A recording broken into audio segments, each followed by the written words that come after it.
Damai sejahtera Allah Bapa yang melampaui segala akal, kiranya memelihara hati dan pikiran saudara-saudara sekalian di dalam Kristus Yesus Tuhan kita. Amin. Shalom bagi kita semua. Firman Tuhan bagi kita pada minggu kita hari ini, yaitu Minggu Trinitatis, tanggal 7 Juni 2020, diangkat dari kitab Kejadian, pasal yang pertama, dimulai dari ayat yang ke-26 hingga ayat yang ke-31. Demikian dikatakan di dalam firman Tuhan.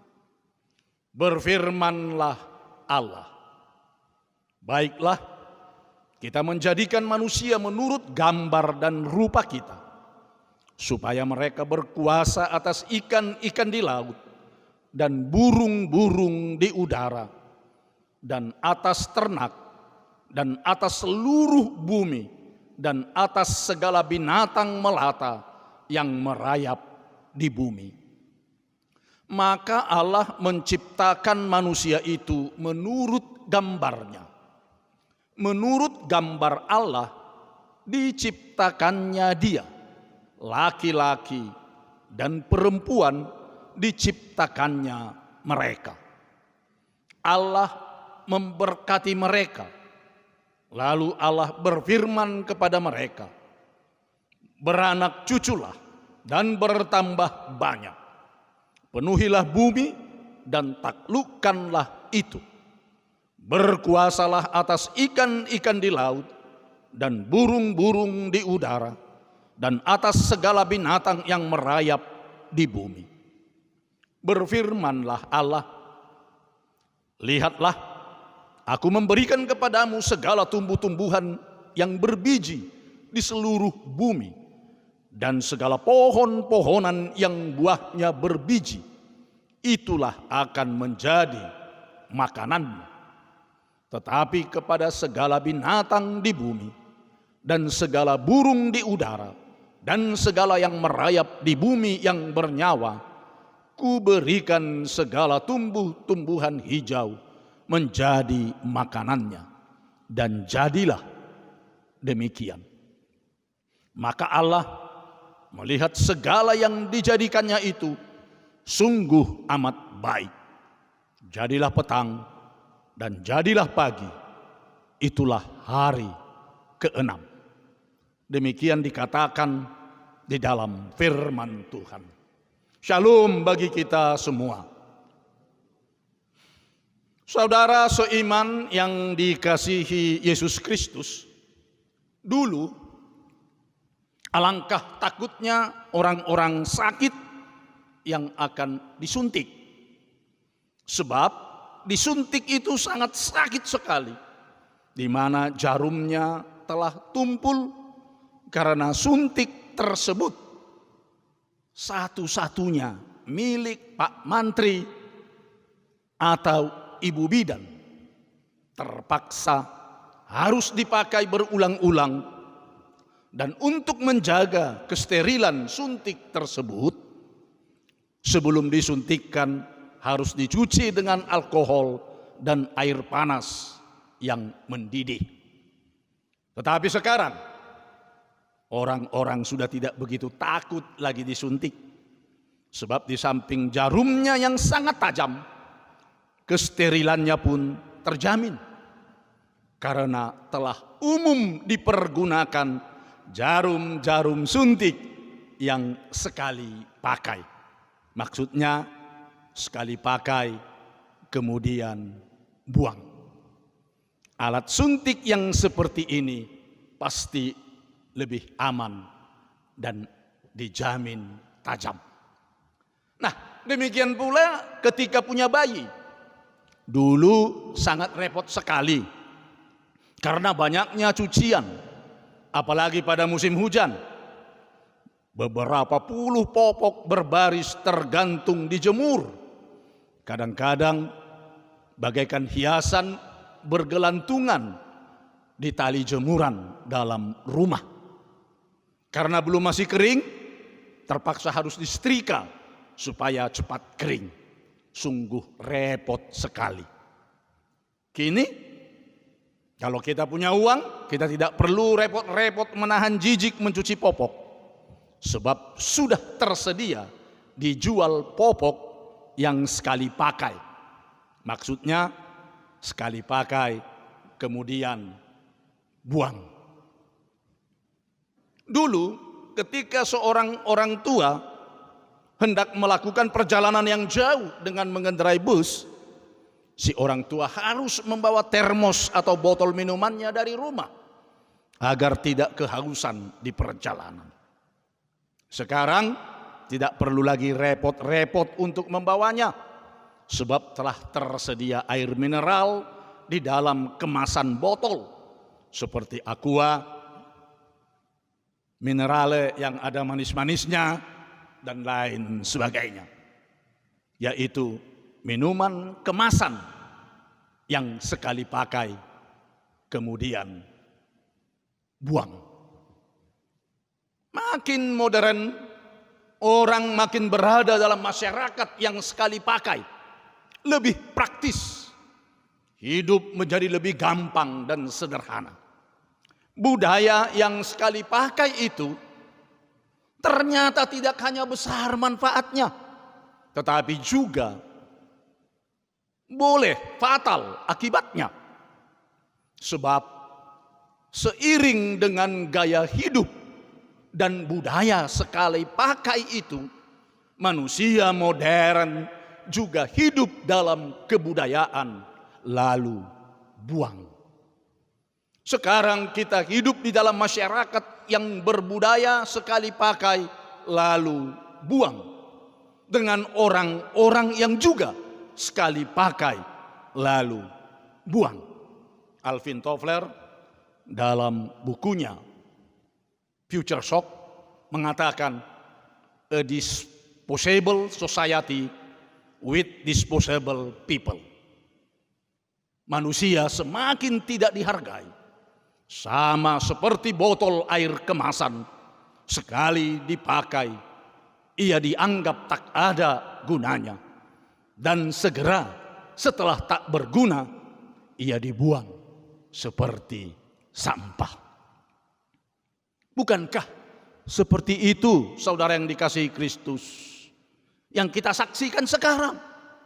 Mayat dipotong-potong, dimasukkan dalam karung, lalu dibuang. Bayi dilahirkan, dimasukkan ke dalam kantong plastik, lalu dibuang.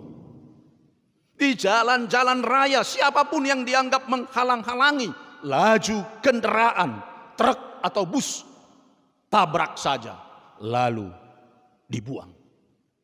Memang tak selalu dalam sosok yang mengerikan dan bersimbah darah, tetapi hubungan antar manusia juga telah kian ketularan penyakit budaya sekali pakai kemudian buang. Sebab itu hubungan antar manusia menjadi amat rapuhnya. Saudara yang dikasihi Kristus, tidak terkecuali juga orang Kristen, banyak sekarang perkawinan yang berakhir dengan perceraian. Sudah banyak sekarang anak-anak yang diasuh oleh orang tua single. Hampir dalam segala sektor kehidupan, orang berprinsip sekali pakai kemudian buang. Tak ada lagi yang kita anggap begitu berharga, yang boleh kita pelihara dan kita rawat untuk jangka yang panjang. Karena budaya yang menggiring kita, menggiring kehidupan kita sekarang adalah budaya sekali pakai kemudian buang. Juga di dalam kehidupan kita sekarang ini kita lihat menghasilkan begitu banyak tetapi tanpa makna. Berhubungan dengan banyak orang tetapi kesepian. Telah mencapai amat banyak, tetapi toh selalu kurang. Itulah saudaraku, ketika tak ada lagi yang berharga dan yang bermakna dalam hidup kita, karena hampir semua sekali pakai kemudian buang. Tetapi saudara yang dikasihi Kristus, menurut kesaksian Alkitab, yaitu dalam kitab Kejadian yang telah kita baca tadi, bukan begitu maksud Tuhan Allah ketika Dia menciptakan manusia sebagai insan ciptaan Tuhan. Ya. Sebagai insan ciptaan Tuhan, manusia diciptakan sebagai pribadi. Manusia yang diciptakan itu serupa dan segambar dengan Allah. Berarti setiap pribadi adalah gambar dan rupa Allah. Berarti manusia itu mulia, luhur, dan amat terhormat, tidak sekali pakai. Kodrat manusia adalah gambar dan rupa Allah. Baik manusia laki-laki maupun manusia perempuan, sama-sama gambar Allah. Ini tidak boleh diganggu, apalagi dirusak sama sekali, tapi mesti terus dipelihara dan dihormati. Jika kodrat manusia adalah gambar Allah, baik laki-laki maupun perempuan, atasan dan bawahan, penguasa dan rakyat, semuanya adalah gambar Allah yang mesti dihormati harkat dan martabatnya. Manusia yang diciptakan Tuhan Allah di dalam keterkaitan dan keterhubungan dengan yang lain. Manusia itu terhubung dengan Allah, berhubungan dengan sesamanya, berhubungan dengan alam sekitar, bahkan dengan dirinya sendiri. Manusia adalah makhluk yang relasional. Relasi-relasi itu mulia dan luhur. Di dalam relasionalitasnya itu, manusia menemukan kediriannya, menemukan individualitasnya, menjadi dirinya sepenuhnya. Sebab itu, di dalam relasionalitas ini tak satu pun yang tidak berharga, dan tak satu pun boleh kita perlakukan sekali pakai kemudian buang. Inilah mesti kita temukan kembali di dalam kehidupan yang semakin dikuasai oleh roh sekali pakai, atau kita sendiri akan dibuang. Manusia diciptakan sebagai makhluk yang bertanggung jawab, sebagai gambar dan rupa Allah. Maka manusia yang diciptakan oleh Tuhan Allah diangkat dan diberi mandat sebagai makhluk yang bertanggung jawab. Mandat yang diberi oleh Tuhan Allah tidak tanggung-tanggung, supaya mereka berkuasa atas ikan-ikan di laut dan burung-burung di udara, dan atas ternak, dan atas seluruh bumi, dan atas segala binatang melata yang merayap di bumi. Saudara yang dikasihi Kristus, alam ini bukan milik kita, melainkan milik Tuhan. Kita hanya menumpang tinggal tanpa pernah membayar sewa atau kontrak. Tetapi kita diberi oleh Tuhan tugas dan tanggung jawab untuk memelihara ikan-ikan, burung-burung, ternak, merawat gunung, merawat hutan, merawat sungai, merawat laut, waduk, danau, dan merawat tanah yang adalah kepunyaan Tuhan, bukan merusaknya. Tetapi mandat itu telah kita salah gunakan. Kita telah merusak dan mengotori alam ini. Kita tidak mau bertanggung jawab terhadap alam ini. Kita tidak ramah lagi terhadap alam ini. Kita makin serakah dalam menggaruk alam. Akibatnya kita lihat sendiri, alam murka. Terjadi banjir bandang, bendungan jebol, bukit longsor, rumah tertimbun, pohon tumbang, jembatan roboh, sawah membusuk, ternak mati, ikan hanyut, penyakit merajalela, bahkan tidak ada obat atau vaksinnya. Akibatnya berkepanjangan, kantor ditutup, pasar tutup, toko tutup, ekonomi lumpuh total, ibadah dipindahkan ke rumah seperti yang kita alami sekarang ini. Semua orang sengsara kalau alam menjadi murka, kita semua menderita. Ini perlu kita renungkan, saudara yang dikasihi Kristus. Itu sebabnya khotbah kita hari ini mengajak kita supaya kembali kepada Alkitab. Hidup kita come back to the Bible, agar hidup kita menjadi sejahtera. Ada gereja yang bernyanyi demikian nyanyiannya, Bapa Surgawi, begitu nyaman kami berbakti di sini, tetapi kami tidak peduli pada lingkungan hidup yang telah Engkau kerjakan selama berabad-abad, dan kini sedang kami rusakkan dalam sekejap.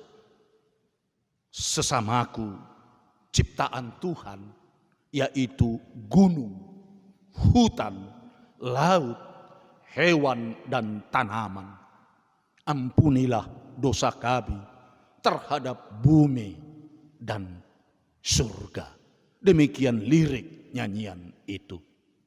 Oleh sebab itu, minggu kita hari ini mengajak kita merenung, mengajak kita kembali bersahabat dengan alam. Hidup di dalam firman Tuhan, tanggung jawab kita sebagai insan ciptaan Tuhan. Hubungan dengan sesama, hubungan dengan Tuhan, hubungan dengan alam, hubungan dengan diri sendiri. Mari kita perbaiki kembali. Amin. Terima kasih Bapa Surgawi yang telah menyapa kami melalui firman-Mu hari ini.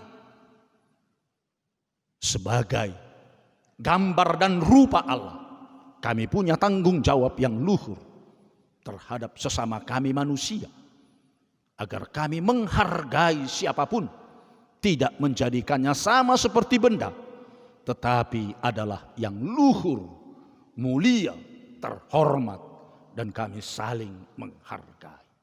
Berkati firman-Mu menjadi firman kehidupan. Berkati ibadah kami ini untuk boleh kami kembali merenung di dalam kehidupan kami, kembali hidup di dalam firman-Mu, kembali kepada Alkitab, dan hidup menjadi orang yang bertanggung jawab karena Tuhan telah memberikan mandat kepada kami.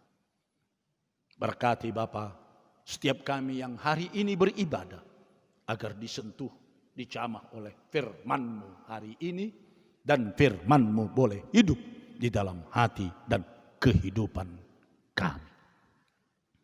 Berkati warga jemaat dan Parhaladomu yang berulang tahun 1 minggu ke depan ini. Beri sukacita, panjang umur, kesehatan, berkati rumah tangga mereka menjadi saksi di tengah-tengah dunia ini. Sembuhkan yang di dalam sakit penyakit, hiburkan yang dalam kedukaan, dan semua kami Tuhan, boleh Tuhan hantar ke tengah-tengah kehidupan di dunia ini dengan firman-Mu, agar kami hidup di dalam firman-Mu dan firman-Mu hidup di dalam kami. Hanya di dalam Kristus Yesus Tuhan kami. Kami telah berdoa dan mengucap syukur padamu. Amin.